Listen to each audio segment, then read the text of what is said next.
Assalamualaikum warahmatullahi wabarakatuh. Bismillah, alhamdulillah, wassalatu wassalamu ala rasulillah, wa hawla wa la quwata illa billah. Asyhadu an la ilaha illallah, asyhadu anna Muhammadar Rasulullah. Amma ba'du. Baik, hari ini saya akan membahas langkah-langkah penelitian semantik ya, karena kalau nggak salah terakhir kita bahas semantik Al-Quran Ijutsu ya. Betul tidak kok? Siapa nih yang Fauzan harus kita terakhir bahas itu Ijutsu. Laras Pak, Ya. Laras Pak. Nah, kemarin waktu kuliah itu saya katakan bahwa semantik Al-Quran yang kita akan lakukan berbeda karena kita akan jadikan semantik itu sebagai pelengkap ya, atau sebagai alat analisis untuk tafsir maudhu'i gitu. Jadi metode utamanya tafsir maudhu'i, nanti semantik jadi pelengkapnya gitu. Itu sih yang membedakan antara semantik Ijutsu dengan semantik ensiklopedik yang saya ajarkan kepada saudara-saudara sekalian. Nah, apa konsekuensinya? Kalau semantik dipakai untuk melayani tafsir maudhu'i, artinya bahwa setiap tema yang ada dalam Al-Quran bisa dibahas ya. Kalau Ijutsu kan nggak setiap tema, hanya tema-tema penting saja yang dibahas.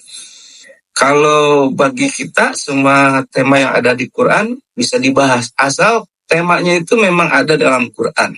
Misalnya kalau mau bahas perempuan ya jangan perempuannya, tapi An-Nisa misalnya, atau Al-Mar'ah gitu ya, atau apalagi Az-Zawzah gitu. Itu konsekuensinya. Konsekuensi selanjutnya adalah bahwa langkah-langkahnya mirip dengan tafsir maudhu'i ya. Ini yang mau saya tunjukkan sekarang, yaitu langkah-langkah penelitian semantik Al-Quran ensiklopedik ya. Jadi apa sih langkah-langkah konkret yang bisa dilakukan ya? Yang pertama, memilih tema. Temanya tadi ya, apa saja yang ada dalam Al-Quran yang secara verbatim, artinya secara letterlet, secara harfiah memang ada disebut dalam Al-Quran. Jadi misalnya saya kasih contoh di sini al-birru ya. Nah, al-birru itu kebaikan. Nah, Anda jangan menyebut kata kebaikan kalau kebaikan nggak ada dalam Al-Quran. Ya, Anda sebut misalnya al-birru, al-hasanah, al-khair, al-ma'ruf. Nah, gitu ya.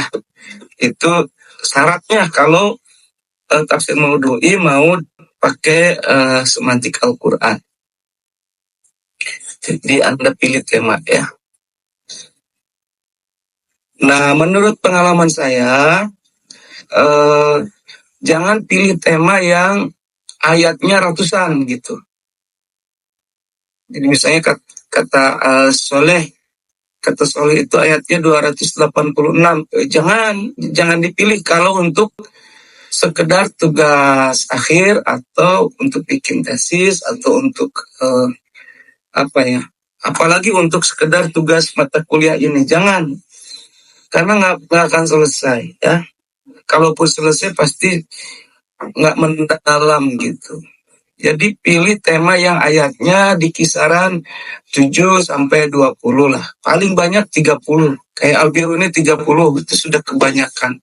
Ini penelitiannya lama juga Al-Birru ini.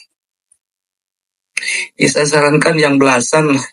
Gitu. Nggak terlalu sedikit juga nggak terlalu banyak. Karena kalau ayatnya terlalu sedikit susah bahannya. Ayatnya terlalu banyak susah malah. Gitu. Nah, yang kedua, setelah Anda memilih tema, tentu Anda harus nulis ya, misalnya ini judulnya ya, analisis semantik terhadap kata albiru dan berbagai derivasinya dalam Quran. Lalu di sini Anda tulis misalnya A, pendahuluan. Nah, pendahuluan itu paling tidak isinya ada 3 paragraf. Paragraf pertama katakan penting. Ini contohnya ya. Albiru konsep yang penting dalam Al-Quran. Nah, gitu aja dulu. Sebetulnya penting atau enggak ya terserah. Yang penting bagi kita itu penting, gitu ya. Jadi ini kalimat pertama, lalu kemudian kasih penebalan ya di paragraf itu supaya tidak hanya satu kalimat ini kan, karena satu paragraf terdiri dari beberapa kalimat. Mungkin tambahkan penebalan yang lain ya, gitu. Kalau orang Sunda bilang didagingan gitu, jangan sayur bening aja gitu. Jadi tapi ini yang penting nih yang ada tulisan merah warna merah. Jadi misalnya Anda pilih tema apa misalnya berkah al-berkah berkah barokah dalam Al-Qur'an. Ya. Jadi tulis judulnya analisis semantik terhadap kata al-barokah dan berderivasinya dalam Al-Qur'an. Lalu katakan penting. Di mana? Di kalimat pertama. A, pendahuluan. Al-barokah adalah salah satu konsep yang penting dalam Al-Quran. Lalu kasih penebalan ya supaya cocok untuk dibilang sebagai satu paragraf. Lalu di bagian paragraf keduanya, kalau bisa Anda gambarkan pendapat ulama terdahulu mengenai tema yang kau bahas gitu. Jadi kalau tadi bahas albiru, maka gambarkan perbedaan pendapat para ulama atau pendapat para ulama sebelumnya tentang apa itu albiru. Misalnya albiru itu jami'ul khair. Tapi juga mereka mengatakan amal soleh kullu fi'lil khair. Nah kalau gitu apa bedanya albiru dengan amal soleh gitu. Jadi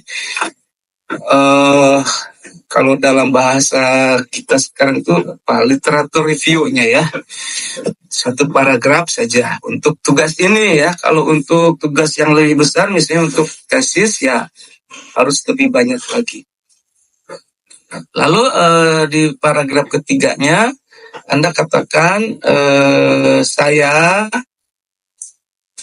atau peneliti berniat untuk menerapkan analisis semantik terhadap kata yang akan dibahas. Itu sudah satu halaman tuh, ada judulnya, kemudian Anda bilang ini penting karena para ulama berdebat atau berbeda pendapat dan belum selesai. Saya mau meneliti untuk menambahkan atau menyelesaikan perdebatan itu atau mentarjih perdebatan itu, atau intinya adalah Anda katakan Anda berniat untuk meneliti ya, supaya pengetahuannya lebih dalam. Nah itu langkah pertama ya, memilih tema ya. Kemudian di bagian mananya? Di bagian paragraf yang keempat ya, Anda katakan manfaat penelitian yang akan Anda dapatkan atau yang akan Anda hasilkan. Bagi saya ya, ada 3 hal yang harus Anda peroleh ya. Dan ini menjadi pertanyaan penelitian sekaligus tujuan penelitian, yaitu pertanyaannya apa, bagaimana, kenapa. Apa, bagaimana, kenapa. Kalau albiru berarti apa albiru, bagaimana albiru, kenapa albiru. Kalau berkah, apa berkah, bagaimana berkah, kenapa berkah. Lalu Anda katakan penelitian ini tujuannya adalah untuk mencari tahu hakikat albiru misalnya, tata cara pelaksanaannya, dan alasan kenapa harus albiru gitu ya. Jadi disebutkan Atau misalnya Anda bilang untuk mengetahui hakikat albiru, untuk mengetahui pelaksanaan albiru, untuk mengetahui balasan albiru. Kalau yang dibahas albiru. Kalau hakikat berkah misalnya, maka tujuan dari penelitian ini untuk mengetahui hakikat berkah, bagaimana cara memperoleh keberkahan, kemudian kenapa berkah itu penting. Gitu. Nah itu bagian pendahuluan sudah selesai ya. Lalu apalagi langkah penting selanjutnya, langkah kedua adalah kumpulkan ayatnya. Kalau saya biasa beli buku yang bisa saya bawa kemana-mana, saya tulis ayatnya di situ, saya kumpulkan gitu di buku itu. Tapi mungkin untuk zaman sekarang terlalu jadul ya, jadi Anda cukup lihat website, lihat Google, kemudian kumpulkan ayat-ayatnya, lalu simpan di file yang bisa Anda bawa kemana-mana, Anda bisa buka kemana-mana. Mungkin di Google Dokumen, di notes ya, notes yang ada di HP atau di manapun. Yang intinya adalah kalau Anda ingat, Anda punya gagasan, Anda bisa nulis di situ langsung gitu, dan tersetting secara langsung. Kalau saya sih biasa pakai Google Dokumen ya,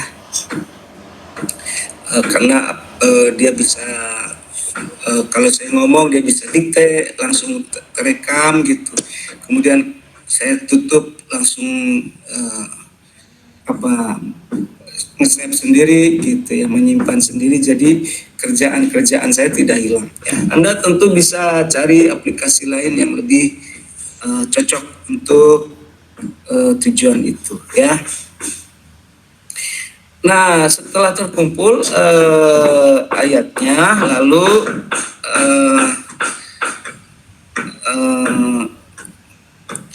gimana cara ngumpulin ayatnya? Kalau saya biasa pakai Fathur Rahman li Thalibi Ayatil Quran yang ini. Saya biasa pakai kitab Fathur Rahman karena langsung saya bisa hitung. Misalnya ini kata albiru ya, ini ada derivasinya 1, 2, ini mirip ya, 1, 2, 3, kemudian 4, 5, 6. Ada 6 derivasi, kemudian ayatnya ada 1, 2, 3, 4, 5, 6, 7, 8, 9, 10, 11, 12, 13, 14, 15, 16, 17, 18, 19, 20, 21, 22, 23, 24, 25, 26, 27, 28, 29, 39 ayat ya. Jadi saya bisa laporkan dalam paper saya bahwa albiru adalah masdar yang terbentuk dari gabungan 3 buah huruf, yaitu baroro. Dari mana saya tahu? Ya dari sini. Nah, ini kan baroro ya. Kemudian selain kata albiru ada 4 kata lain dalam Al-Quran yang merupakan derivasi dari kata baroro, yaitu tabarun, albaru, alabror, baroroh ya, ada 4 ya. Dari mana saya tahu? Ya dari situ, dari Fathur Rahman ini. Jadi yang mirip-mirip saya gabungin, jadinya ada 5, berarti 1, 2, ya 3, 4, ada 4 dari sini, dari Fathur Rahman li Thalibi Ayatil Quran. Jadi ya tinggal lihat sini aja. Anda kalau mau cari kata berkah ya cari barokah berarti. Terus Anda katakan kata berkah masdar gabungan dari 3 huruf barokah. Selain kata berkah apa derivasinya gitu ya. Kemudian buatkan tabelnya seperti ini. Kata albiru disebut berapa kali misalnya. Kalau bisa sih ditambahkan di Quran surat berapa ayat berapa. Jadi sini dikasih kode ya, misalnya QS sekian ayat QS titik 2 sekian titik 2 sekian gitu. Artinya Quran surat sekian ayat sekian terus gitu sampai jumlahnya ada 30. Jadi mungkin di sini nih sebelahnya ya, ini nggak masuk di sini. Nah itu langkah kedua. Kemudian setelah itu langkah penting selanjutnya Anda harus buka kamus ya. Karena Anda sudah tahu kata yang Anda teliti akarnya, misalnya kalau albiru dari baroro, maka buka kamus, cari kata baroro itu apa artinya menurut kamus. Tujuannya supaya Anda tahu makna dasar dari kata itu. Nah, yang saya sarankan kamusnya 2 ya, yaitu Mujam Mufrodat li Al-Fadil Quran karya Rogib Al-Isbihani. Kenapa? Karena ini singkat, padat, jelas, dan ada Qurannya langsung gitu.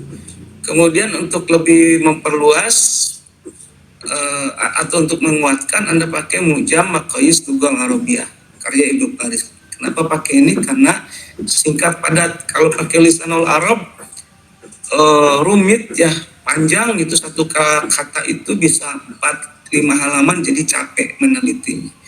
Mana tulisannya kecil-kecil. Kalau ini gede-gede tulisannya ya. Jadi satu paragraf tapi singkat, padat, jelas. Karena tujuan kita hanya sekedar untuk mencari tahu makna dasar ya gitu. Misalnya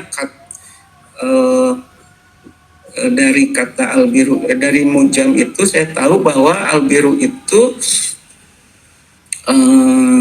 akar katanya adalah asidku ya gitu, atau apanya ya, esensinya adalah asidku. Dan ini perkuat oleh hadis, misalnya iya alaikum bisidqi fa inna sidqa, apa tuh ayat hadisnya, iya alaikum bisidqi fa inna sidqa yajri ilal birri, iya wa inal birra ya jadi ilal jannah gitu ya Jadi dari mana saya punya kesimpulan seperti itu ya, setelah mengkaji kamus-kamus ini. Dan ini menjadi penting karena nanti apapun makna konotatif dari albiru ini pasti makna denotatifnya benar. Asidku alias benar ya, saya tunjukkan nanti. Nah itu langkah selanjutnya ya. Jadi Anda harus cari kamus ya. Lalu Anda cari di syair-syair jahiliyah.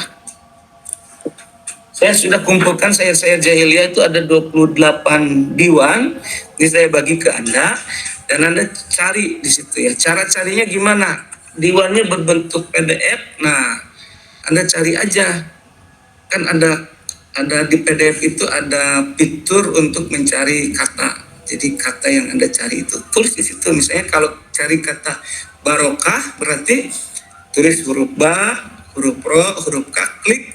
Nanti si PDF itu akan mensortir, akan meng-highlight kata yang Anda cari ada di diwan, di halaman berapa atau diwan apa. Lalu Anda terjemahkan ya. Cuma ini sulit sekali bagi orang yang tidak akrab bahasa Arab gitu. Misalnya yang latar belakangnya, pokoknya yang bahasa Arabnya pas-pasan pasti sulit nih, kesulitan untuk mengkaji makna satu kata dalam syair jahiliyah. Jadi mungkin sekarang saya lebih bijaksana, Anda bisa abaikan ini gitu, karena ya penting nggak penting lah gitu ya. Jadi Anda bisa abaikan langkah yang ini, tapi kalau Anda punya kemampuan bahasa Arab yang cukup sampai ke tahap Anda paham makna puitis dari bahasa Arab, makna syair bahasa Arab, ya Anda boleh lakukan langkah ini. Tapi kalau enggak, abaikan saja, karena itu akan menghambat langkah Anda untuk memahami Al-Quran. Apa yang harus dicari?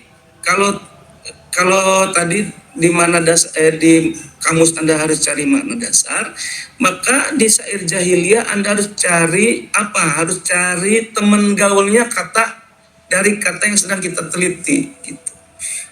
Jadi kalau saya misalnya lagi meneliti Nur Hidayat atau Fauzan, apa yang harus saya teliti? Saya harus cari tahu teman gaulnya Fauzan siapa aja gitu. Dia di mana aja, gaulnya sama siapa aja gitu. Ibarat mau cari calon istri atau cari calon suami, udah ada sih kecengannya si Anu, tapi gimana ya orangnya. Nah, cari tahu gaulnya di mana, sering ngumpul-ngumpul di mana, teman-temannya siapa gitu. Jadi dalam kasus Albiru misalnya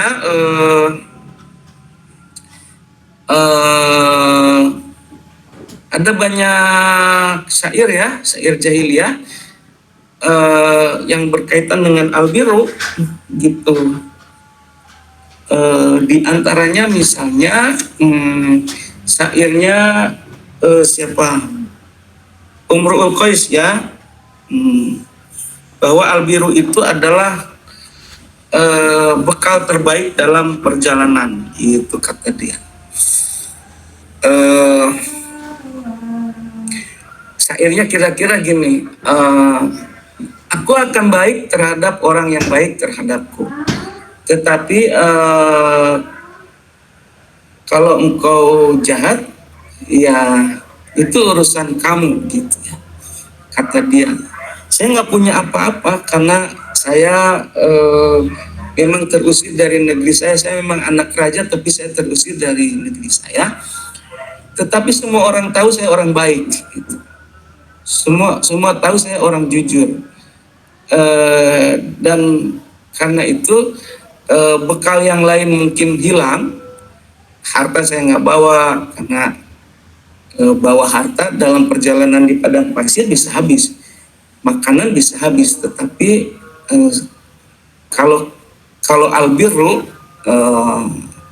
itu adalah bekal terbaik dalam perjalanan, karena semua orang tahu saya orang baik, maka kemanapun saya singgah saya akan disambut oleh orang yang saya temui. Kira-kira gitulah syairnya. Ya, jadi dari situ saya tahu bahwa misalnya Albiru itu berkaitan dengan apa ya? Khairul hakibah kalau nggak salah itu bahasnya. Jadi bekal terbaik dalam safari ya, dalam perjalanan gitu. Dari situ saya makin paham atau makin yakin bahwa Albiru itu artinya kejujuran, orang yang jujur, yang benar, tidak pernah khianat sama teman, tidak pernah bohong. Karena itu walaupun nggak punya apa-apa, tetapi orang seperti ini dihargai dimanapun dia singgah gitu. Tapi Anda abaikan sajalah syair jahiliyah ini kalau bahasa Arabnya pas-pasan atau malah nggak paham atau kurang ya. Jadi Anda loncat ke dirosa mafil Quran. Apa itu dirosa mafil Quran? Itu artinya secara sederhana setiap kata ya yang ada dalam Al-Quran ini Anda cari ayatnya. Misalnya kalau Albiru ini disebutkan 6 kali, Anda cari ayatnya di Quran surat berapa, ayat berapa, lalu cari di tafsir, lalu cari tafsirnya, lalu baca tafsirnya itu. Ya, apa sih maksudnya gitu. Misalnya la yu'akhirukumullahu billagwi fi aimanikum antabaru wa tattaqu wa tuslihu bainan nas. Allah tidak melarang kamu untuk melanggar sumpah atas nama Allah yang Anda lakukan pada saat marah, sehingga karena sumpah itu Anda susah untuk berbuat baik gitu. Itu saya mula-mula nggak paham apa artinya ini, terus saya buka tafsirnya gitu. Lalu saya paham bahwa itu berkaitan dengan Abu Bakar yang bersumpah atas nama Allah tidak akan membantu sepupunya namanya Mistah, karena Mistah ini ikut mengejek Aisyah, ya, ketika terjadi hadisul ifki atau rumors atau berita hoax bahwa Aisyah selingkuh gitu. Ini sepupunya Abu Bakar ikut ngomong, akhirnya Abu Bakar marah, terus sumpah demi Allah saya tidak akan bantu kamu lagi, tidak akan ngasih pinjaman uang lagi. Nah itu yang kemudian ditegur oleh ayat yang tadi. Dari mana saya tahunya?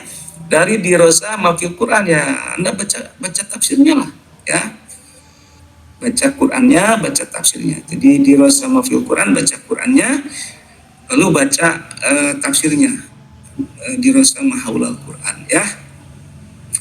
Nah, kenapa nggak boleh banyak-banyak ayatnya? Coba bayangkan kalau ayatnya ada 30, ini ada 30 kali disebut dalam Al-Quran, kita di ayatnya ada 29 kali, ada satu ayat yang menyebut kata ini 2 kali, berarti Anda harus, kalau ini 30 lah taruh ya, 30 ayat, Anda harus, kalau tafsirnya satu misalnya Ibnu Katsir, Anda harus 30 kali baca.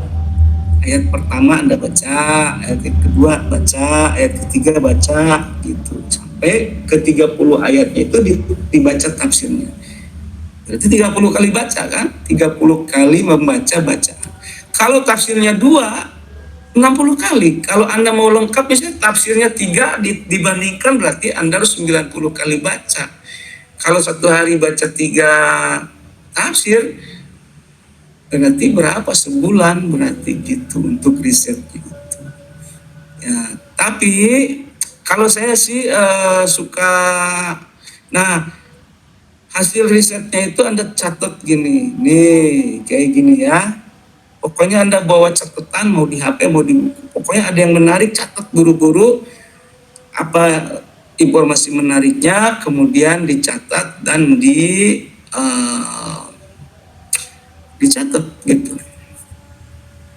Dicatat, kemudian rujukannya misalnya, oh ini dapat dari tafsir Ibnu Katsir juz sekian halaman sekian gitu. Sekalian sama referensinya dicatat seperti itu ya. Nah, sesudah itu kalau saya sih sekarang kalau kepepet saya sering buka tafsir web. Karena di tafsir web itu sudah ada tuh senarai tafsir, ada 5 atau 6 tafsir yang membahas satu ayat. Atau misalnya saya baca KSU Saudi Arabia itu ya, yang tafsir yang Saudi Arabia ya gitu. Jadi banyaklah sekarang mah ininya cara untuk yang mempermudah kita untuk melakukan dirasa mafil Quran maupun dirasa mahaulal Quran. Lalu catatan-catatan risetnya ada tulis seperti ini. Nah setelah itu Anda harus merenung untuk menemukan pola dari data-data yang berhasil dikumpulkan ya. Data-data tersebut dikumpulkan berdasarkan kemampuannya atau potensinya untuk menjawab 3 pertanyaan. Apa, bagaimana, kenapa. Apa, bagaimana, kenapa. Apa, bagaimana, kenapa. Gitu. Ya.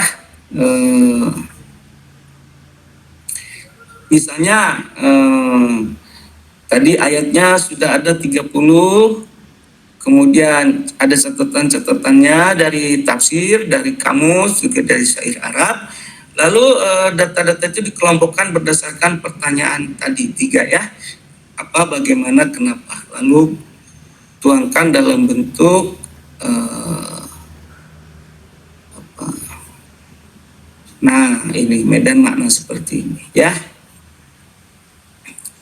Misalnya begini ya.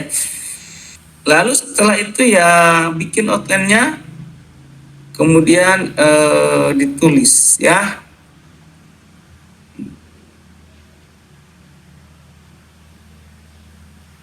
Gitu, nanti analisisnya saya sampaikan di pertemuan selanjutnya. Bagaimana cara menganalisis data itu supaya bisa jadi konsep yang utuh, menarik gitu. Baik, sampai sini ada pertanyaan?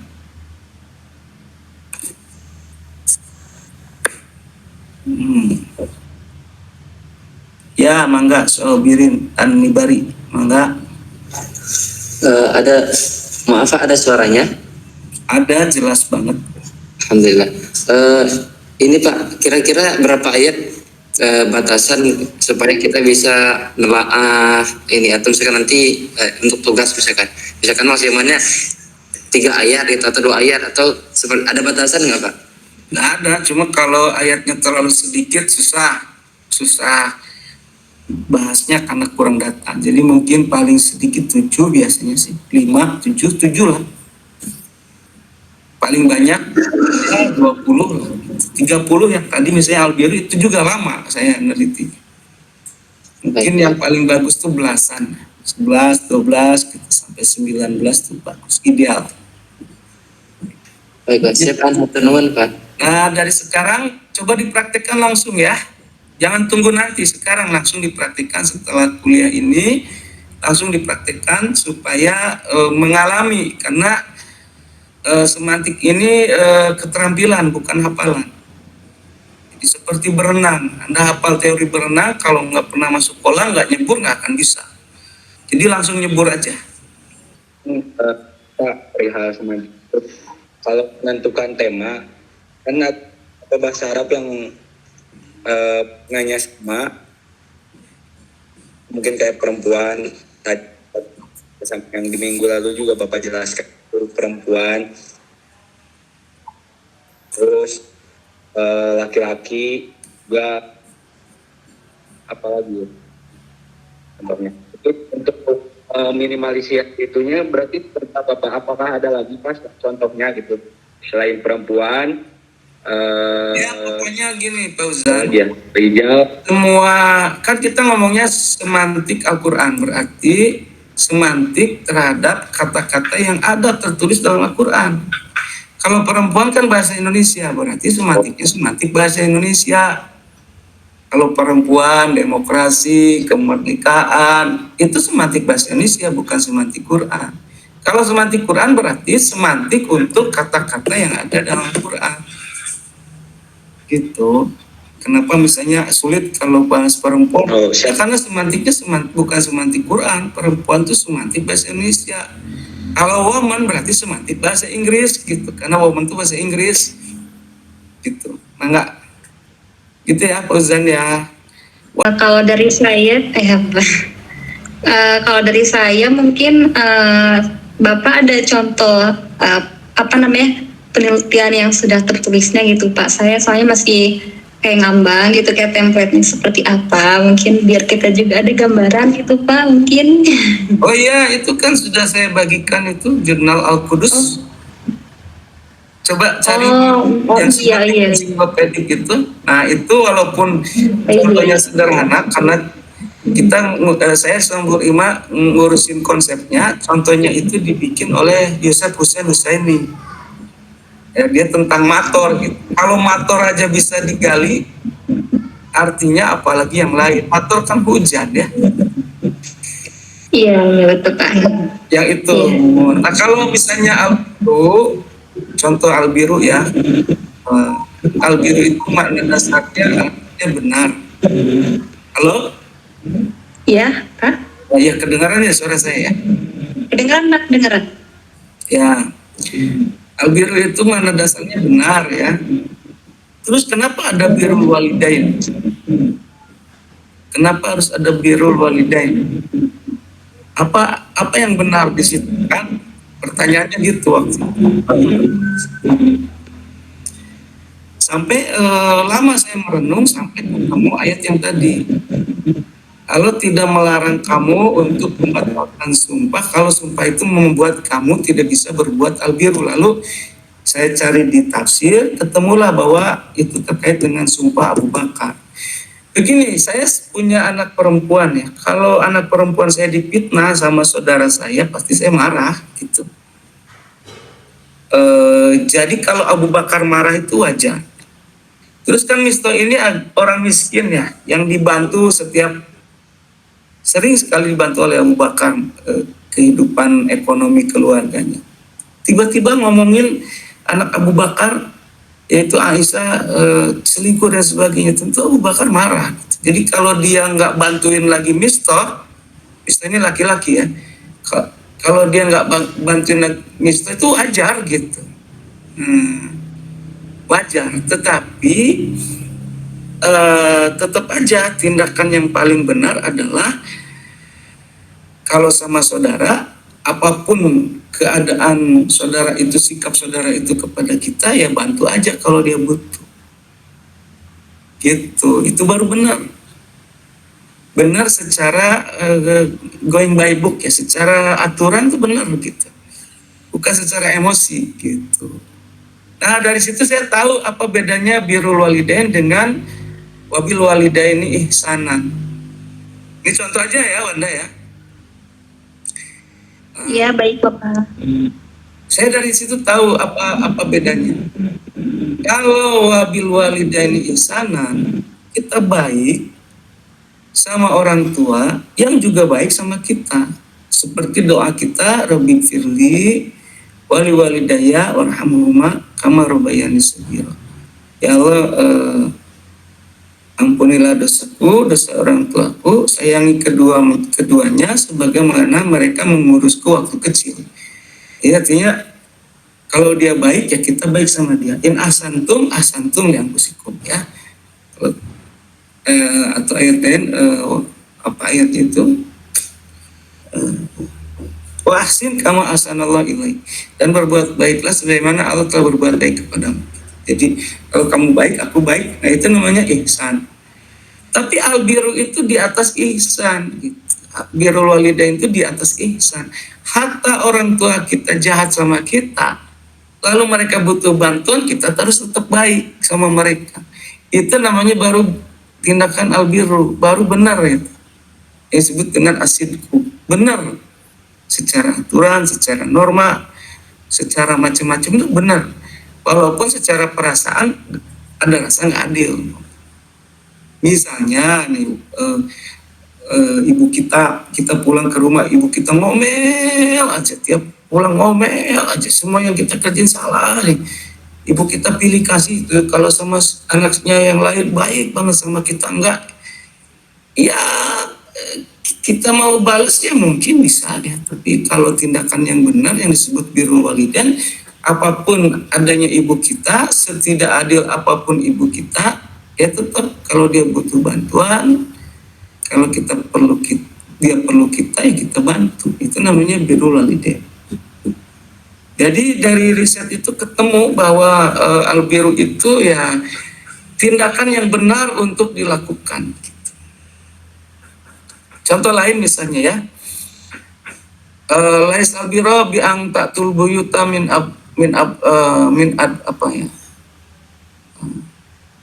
adbariha wa tul buyuta min abwabiha gitu ya, ayatnya itu.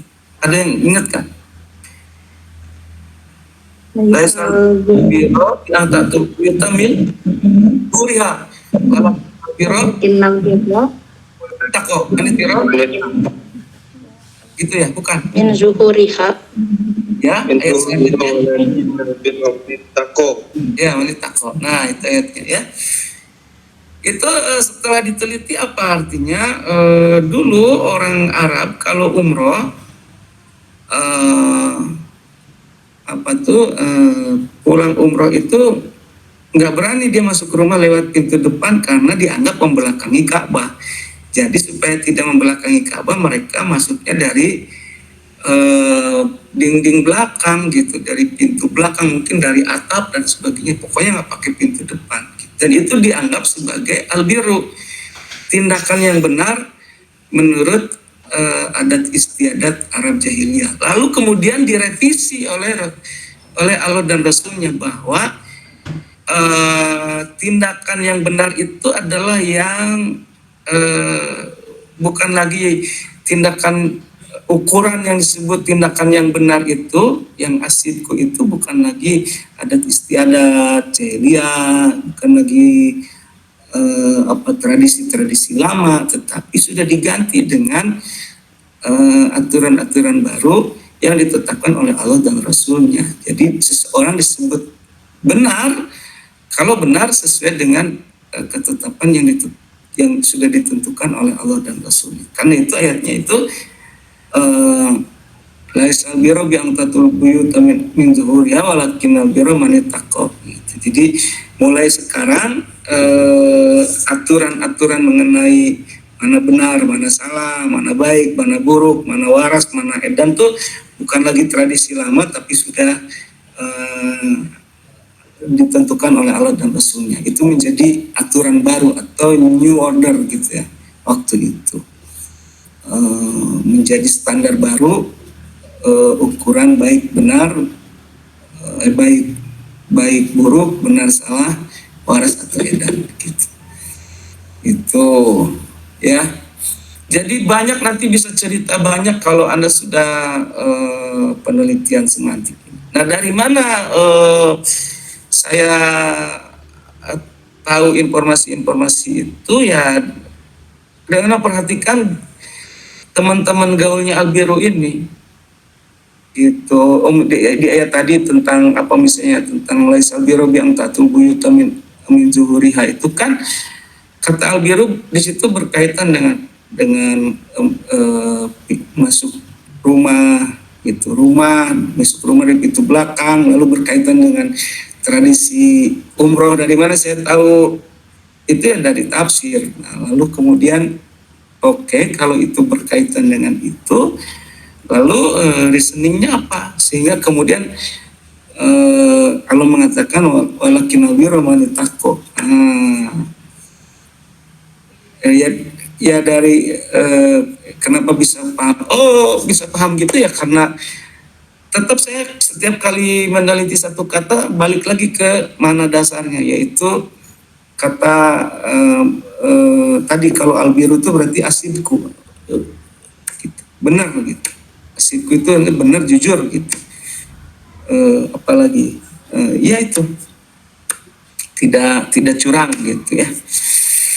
Bisa mencurangi apa saja, mencurangi adat istiadat, mencurangi akal dulu. Nah, kemudian setelah Quran turun yang disebut albiru, yaitu asidku, itu adalah ketika seseorang menjalankan aturan-aturan yang ditetapkan oleh Allah dan Rasulnya. Gitu. Sekedar contoh ya, gitu. Jadi ya gitu.